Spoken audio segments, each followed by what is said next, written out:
गैना आना बैठ न बताबै छियो। ठीक छै बता। माँ गायत्री रिकॉर्डिंग स्टूडियो।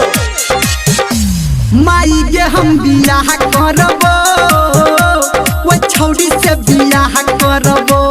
केकरा से रे? माई के हम बियाह करबो, वो छौड़ी से बियाह करबो। बाबू से कही के बात पटा ले, नहीं त न कहियो हम मरबो। माई के हम बियाह करबो, वो छौड़ी से बियाह करबो। माई के हम बियाह करबो, वो छौड़ी से बियाह करबो।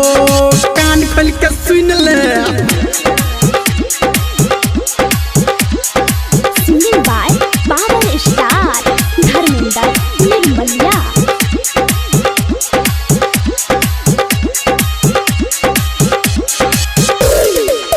हमारा पसंद के छैटी लड़की, हम चियौकारी छैपू गोरकी।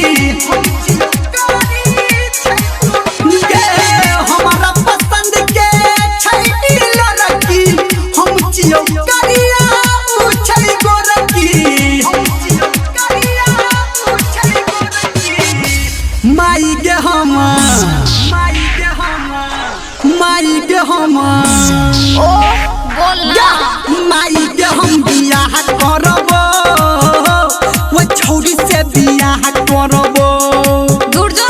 माई के हम बियाह करबो, वो छौड़ी से बियाह करबो। अरे ए छोरी के घर कहाँ छै?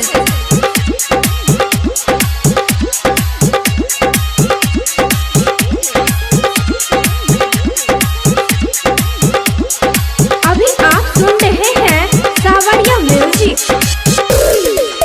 कोयल जैसन ओकर बोली, गाम ओकर छै पश्चिम टोली। अरे ई तो लगे में छै।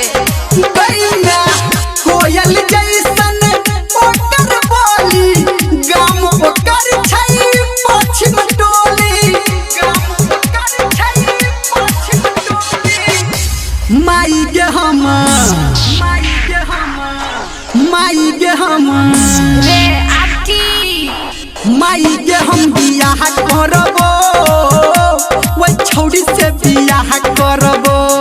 अच्छा माई के हम बियाह करबो, वो छौड़ी से बियाह करबो। चल ठीक छै।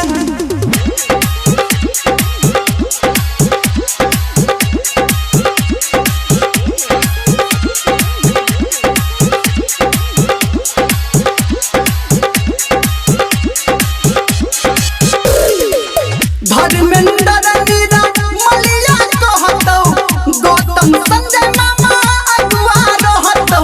सुनना मौसो को फोन कर दिया। धर्मेंद्र मीरा मलिया कहतौ, गौतम संजय मामा अगुआ रहतौ। गौतम संजय मामा अगुआ रहतौ। माई के हम अरे बुझलियो ना बियाह करबे। माई के हम बियाह करबो, वो छौड़ी से बियाह करबो। ओहो माई के हम बियाह करबो, वो छौड़ी से बियाह करबो। बाबू से कही के बात पटा ले, नहीं त न कहियो हम मरबो। माई के हम बियाह करबो, वो छौड़ी से बियाह करबो। बुझला के मैं ठीक छै बुझ गेलियो। यहाँ लगन में तोर बियाह करा देबो।